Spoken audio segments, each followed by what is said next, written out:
अस्सलाम वालेकुम, मैं हूं फैसल अजीज खान। सुप्रीम कोर्ट ने अहकामात दिए हैं कि नस्ला टावर का गैर कानूनी हिस्सा तोड़ दिया जाए और वो अब टूटेगा। अब इस हुक्मनामे के साथ वही बात कि बिल्डर ने या सरकारी अफसरान ने जिन्होंने भी परमिशन दी उनके खिलाफ कोई कार्रवाई के अहकामात हैं। अब जिन्होंने 3-4 करोड़ रुपए के फ्लैट्स लिए और वो आज अहकामात के तहत जाहिर है टूट जाएंगे, जिस तरह कराची में चीजें टूट रही हैं, तोड़ी जा रही हैं, बहुत सारी चीजें वाकई गैर कानूनी और तोड़ी जानी चाहिए। लेकिन सवाल दोबारा वही आके खड़ा हो रहा है कि जिन्होंने पैसे लगाए, जिन्होंने पैसे दिए, जिन्होंने जमा पूंजी दी अपनी, उनका क्या कसूर है? उनका कसूर क्या है? क्या अब उन्हें पैसे बिल्डर देगा, सिंध हुकूमत देगी, वो अफसरान देंगे जिन्होंने परमिशन दी थी? वो पैसे कौन देगा? वो आम आदमी का जो पैसा जा रहा है, जाया हो रहा है, गर्क हो रहा है, वो पैसा कहां से आएगा? इसका जवाब फैसले में नहीं है। इसके साथ साथ बहुत बड़े पैमाने पर आज फैसले चीफ जस्टिस साहब ने सुनाए हैं। जाहिर है बहुत सारी चीजों से मोहतरम चीफ जस्टिस जनाब जस्टिस गुलजार अहमद साहब की बात से कराची के लोग 100% एग्री करते हैं। यहां कब्जे हुए, उन्होंने कहा सिंध हुकूमत काम नहीं करती, बोर्ड ऑफ रेवेन्यू सबसे करप्ट इदारा है, रोजाना अरबों खरबों रुपए के मामले चलते हैं, सबको पता है। अगर आप एक डॉक्यूमेंट अपना कोई लीज करवाने के लिए जाएं तो आपको अंदाजा होगा कि कितने पैसे देने पड़ते हैं। बिल्डिंग कंट्रोल तो सभी को पता है कि कितना करप्ट है। उन्होंने कहा केएमसी, केडीए करप्ट तरीन इदारे हैं, यहां पे सिर्फ करप्शन के अलावा कुछ नहीं होता, सबको पता। और बहुत खुशी हुई कि चीफ जस्टिस ऑफ पाकिस्तान ये बात कह रहे हैं और उन्होंने जो अहकामात दिए हैं उस सर आंखों पे कराची के लोग इस पे खुश होंगे कि पॉलिटिकल वर्कर्स केडी और केएमसी के अंदर घुसे हुए हैं, जिन्होंने काम नहीं करना होता, खाली तनख्वाह लेनी होती है। ये मुझे बहुत खुशी हुई, बहुत सारे लोगों को बहुत खुशी हुई कि इदारे ठीक बनाने की बात हो रही है। लेकिन साथ साथ वो जो अलादीन पार्क के साथ हमने क्लब तोड़ने की बात की, जिसपे आज कहा गया कि थोड़ा सा और वक्त दिया जाए, ये और पिछली वजह ने कहा कि 5 दिन के अंदर इसको आप तोड़ें। और जाहिर है कि उन्होंने ये बार बार कहा कि कमिश्नर साहब आप जैसे लोगों ने तो बनवाया है, और जाहिर है इन लोगों के परमिशन से बनाया, लेकिन वो जो मेंबर्स हैं उस क्लब के, उनका कसूर क्या है? उन मेंबर्स को कहां अकोमोडेट किया जाएगा, इसके बारे में अब तक ये सवालिया निशान है कि इतनी बड़ी अदालत ये फैसला तो करे कि ये मेंबर्स अब कहां जाएंगे, इनके पैसे कौन देगा? मेंबर्स परेशान है, दुकानदार अपील कर रहे हैं कि हमें टाइम दें, हम दुकानों से अपना सामान तो निकाल लें। जो दुकानें हैं 650 दुकानें, वो कमर्शियल एक्टिविटीज वहां पे चल रही थी, रेगुलर थी, तो वो तो निकाले ना अपना सामान। तो वो मिन्नतें चल रही हैं, टाइम कम है, वो तोड़ना है, चीजें तोड़ी जा रही हैं। लेकिन सवाल वहीं पे जगह पे खड़ा है कि जो जिम्मेदारान हैं, जो ऑफिसर्स हैं, उनके खिलाफ क्या हो रहा है। और एक बहुत बड़ा सवाल जिसका आज मैं जिक्र करना चाह रहा हूं कि बहुत सारे अहकामात पे अमल दरामद नहीं हुआ। चीफ जस्टिस ऑफ पाकिस्तान ने राशिद महनाज रोड पर रॉयल पार्क तोड़ने की बात की, अहकामात दिए, सिंध हुकूमत ने तोड़ दिया। केएमसी एडमिनिस्ट्रेटर ने लगे और उन्होंने तोड़ दिया। अब उसके बाद अलादीन पार्क कमर्शियल एरिया और वो क्लब, उसको तोड़ा जा रहा है। उससे पहले अगर आए मिलेनियम के सामने तो वहां पे एक सिनेमा है, उसके बराबर में एक शादी हॉल है। सिनेप्लेक्स के बारे में, न्यूप्लेक्स के बारे में अहकामात दिए थे, और शादी हॉल के बारे में अहकामात दिए थे जिससे पाकिस्तान ने, जो अस्करी फोर के बराबर में दीवार के साथ मिला हुआ है, वो नहीं तोड़ा गया, वो टूटा नहीं। वो क्यों नहीं तोड़ा जा रहा? बहुत सारी ऐसी चीजें हैं जिसके ऊपर लोग कह रहे हैं कि इसका नंबर कब आएगा, ये भी तो गैर कानूनी है, ये प्लॉट भी तो गैर कानूनी था, ये सिनेमा भी तो गैर कानूनी है। सुप्रीम कोर्ट ने अहकामात दिए शादी हॉल तोड़ दिया जाए। शादी हॉल किसी बाअसर शख्सियत का है, क्यों नहीं तोड़ा जा रहा? क्यों नहीं तोड़ते? तो इसकी तरफ भी तवज्जो की जरूरत है कि आखिर इसको तोड़ा जाए। बहुत अहम बात उन्होंने की कि उन्होंने नोटिस जारी किया है 2 हॉस्पिटल्स को, जो वीआईपी हॉस्पिटल्स कहलाते हैं, बहुत ही वीआईपी हॉस्पिटल, बिलावला उसके बिल्कुल बराबर के अंदर साउथ सिटी हॉस्पिटल है, 5 स्टार होटल की तर्ज के ऊपर ये हॉस्पिटल है, उसको नोटिस हुआ है। जियाउद्दीन हॉस्पिटल, उसको नोटिस हुआ है कि ये कैसे इस लैंड के ऊपर बन रहे हैं। बताया गया है कि 2019 से 2021 तक अब तक सिंध हुकूमत ने 600 एकड़ जमीन जो है वो आजाद करवाई है कब्जे से, सिर्फ 600 एकड़। इसी दौरान कई हजार एकड़ जमीन पर कब्जा हुआ है।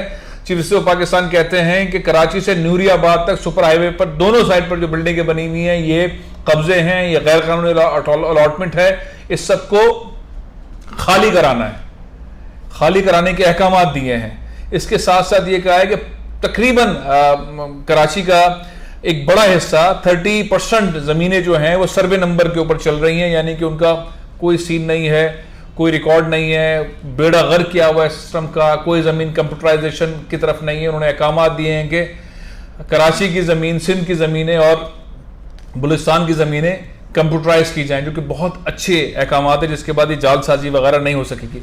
लेकिन एक सवाल खड़ा होता है, सवाल खड़ा हो रहा है कि जब सारे इदारे परमिशन दे देते हैं, नस्ला टावर का मामला हो, रॉयल पार्क का मामला हो, अलादीन का मामला हो, शारा फैसल के साथ साथ गुलिस्तान जौहर के अंदर बड़े प्लाजा, हाई प्लाजा बने हुए, यूनिवर्सिटी रोड के ऊपर बने हैं, इन सब के ऊपर परमिशन तो मिली है, रेवेन्यू ने दी है, केडीए ने दी है, केएमसी ने दी है, वाटर बोर्ड ने दी है, बहुत सारे और इदारे हैं जिनके बगैर बुलंद इमारतें नहीं बन सकती, पाकिस्तान एयरफोर्स, सिविल एविएशन, कुछ 26 के करीब इदारे हैं जो परमिशन देते हैं। 26 के करीब इदारे हैं। अगर कोई आपने इमारत बनानी है बुलंद, इवन ये कि सुपर हाईवे भी बनवानी है, यानी कि शहर से बहुत दूर बनानी है, औरंगी टाउन में जाके बनानी है, लेकिन उसकी परमिशन बहुत सारे और इदारे देते हैं। उन इदारों की एनओसीज के बाद फिर जाके एक इमारत बनती है। उनका क्या, वो एनओसीज जिन इदारों ने दी उनके खिलाफ भी, उन अफसरान के खिलाफ भी कार्रवाई होगी। आज बहुत खुशाइन बात की कि जो करप्ट ऑफिसर्स हैं, जिनके खिलाफ सबूत मौजूद है, वैसे तो KMC, KDA, building control, revenue, इनके लोगों की लाइफ स्टाइल देखें, इनके घरों के तलाशियां ले ली जाए ना तो करोड़ों अरबों रुपए निकलेंगे।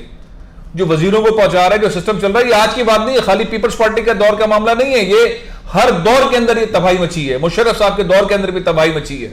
बहुत पैसा बनाया इन ब्यूरोक्रेट्स, इनके घरों पे जाएं, इनके नौकरों को देखें, इनके घरों पर सबको पता है। और जितनी बात मैं कह रहा हूं उससे ज्यादा चीजें तो पाकिस्तान अपने इस केस की समाअत के दौरान कह रहे हैं। जस्टिस एजाजुल एहसन इस तरह की बातें कह रहे हैं, यानी कि अदलिया को सब पता है। तो फैसले भी साथ साथ आए, इनको लटकाने की, गिरफ्तार करने की, नौकरियों से निकालने वाले मामले होने चाहिए, इनको मुअत्तल करने वाले मामले नहीं होने चाहिए, इनको नोटिस देने वाले मामले नहीं होने चाहिए। इनको निकालें, इन लोगों को निकाले बगैर ये सिस्टम ठीक कैसे होगा? तो जो जिम्मेदारान हैं उन महकमों के जो कि एनओसीज देते हैं, वो बिल्डिंग कंट्रोल के हों, वो बोर्ड ऑफ रेवेन्यू के हों, वो और इदारों के हों, केडीए, केएमसी, वाटर बोर्ड, जिन्होंने पैसा बनाया, जिनकी तनख्वाहें तो लाख लाख, 1.25 लाख रुपए हैं, लेकिन उनका एक रात का खर्च जो है वो 5-5 लाख रुपए, 4-4 लाख रुपए, और सबको पता है कि रात को सिस्टम कैसे चलता है, मामला कैसे चलते हैं। उनके खिलाफ एक्शन ले, एक्शन नजर आना चाहिए। एक तरफ ये है कि जिनका नुकसान हो रहा है वो इंतजार कर रहे हैं कि मेरा नुकसान हो गया, मैंने तो पैसे दिए थे, मैंने तो किस्तें भरी थी, उसको पैसे नहीं मिल रहे। इस मसले का हल अब तक नहीं निकला, इस मसले का हल निकलना जरूरी है। फिर जिनको आपने अहकाम दिए हुए हैं कि ये तोड़ देना चाहिए, उनको क्यों नहीं तोड़ा जा रहा? 2 चीजों का मैंने आज जिक्र किया है। राशिद मनाज रोड पर ही है, वो शादी हॉल है और न्यूप्लेक्स सिनेमा है, इनको तोड़ने के अहकाम दिए थे। शारा फैसल में भी एक शॉपिंग मॉल बन रहा है, उसके बारे में भी अहकाम थे, वो नहीं तोड़े जा रहे, ये तोड़े जा रहे हैं। तो लोग सोच रहे हैं कि कहीं फैसले बैलेंस हैं, अब वो क्यों सिंध गवर्नमेंट नहीं तोड़ रही, या क्या वजह है कि वो नहीं तोड़े जा रहे? तो बहुत सारी ऐसी चीजें हैं। फिर ये जो 26 एनओसीज का मामला है, अब अगर किसी ने बनाना है, वजीर आज़म पाकिस्तान ने एक स्कीम शुरू की हुई है और बिल्डर्स जो हैं, डेवलपर्स जो हैं, वो जाहिर है कि उस स्कीम के तहत बना रहे हैं, प्लाजाज बना रहे हैं। अब एक सवाल ये खड़ा होता है, या किसी आम आदमी ने भी बनाना है तो ये एनओसी कहां से लें? क्योंकि बिल्डिंग कंट्रोल की एनओसी क्वेश्चन मार्क, रेवेन्यू के मामला क्वेश्चन मार्क, करप्ट करने जा रहा है, केएमसी, केडीए सब जो है अगर करप्ट है तो क्या लोग कहां जाके जमा कराएं? एक साहब ने आज कहा मुझसे कि सुप्रीम कोर्ट से, मतलब मैं बहुत ही आजिजाना अंदाज के अंदर बहुत ही एहतराम करते हुए सवाल करता हूं कि कौन सा इदारा है जहां पर जाके पूछा जाए कि भाई मैं बिल्डिंग बनाना चाहता हूं, ये कहीं गैर कानूनी तो नहीं है, ये जमीन ठीक है, मुझे परमिशन इतने फ्लोर की है, मैं बना लूं?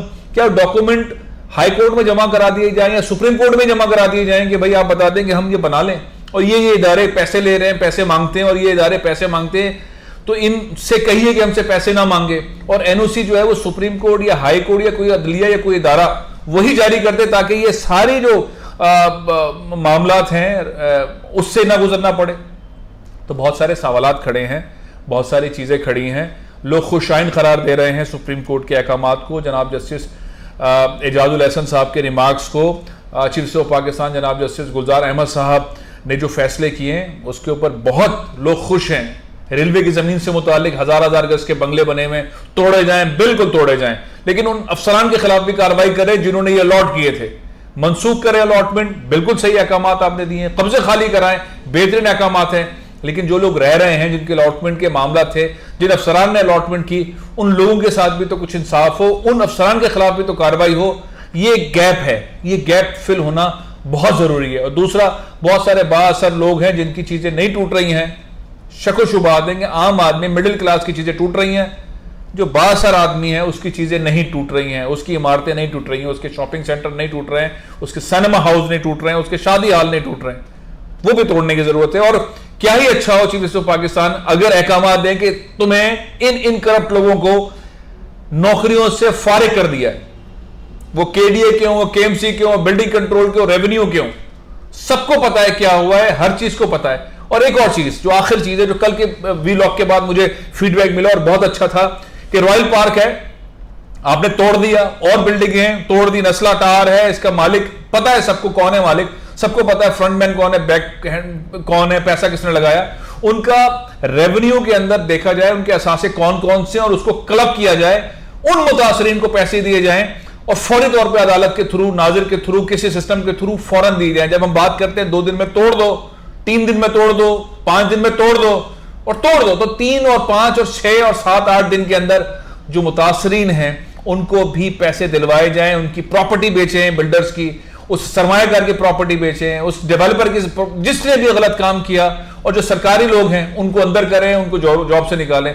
तब जाके ये जो स्कीम, जो कैंपेन चल रही है, बहुत जबरदस्त है, इसके इंसाफ के तकाजे भी पूरे होंगे और बहुत आसानी से इस मसले का हल भी होगा। नहीं तो ये जो मुजाहिरे चल रहे हैं, लोग जो रो रहे हैं, बल्कि बददुआएं भी दे रहे हैं, बेवाएं, पेंशनर जो बुजुर्ग लोग हैं जो पेंशन पे चलते हैं, वो बहुत तकलीफ के अंदर हैं, बहुत तकलीफ के अंदर है, उनके साथ इंसाफ होना भी बहुत जरूरी है।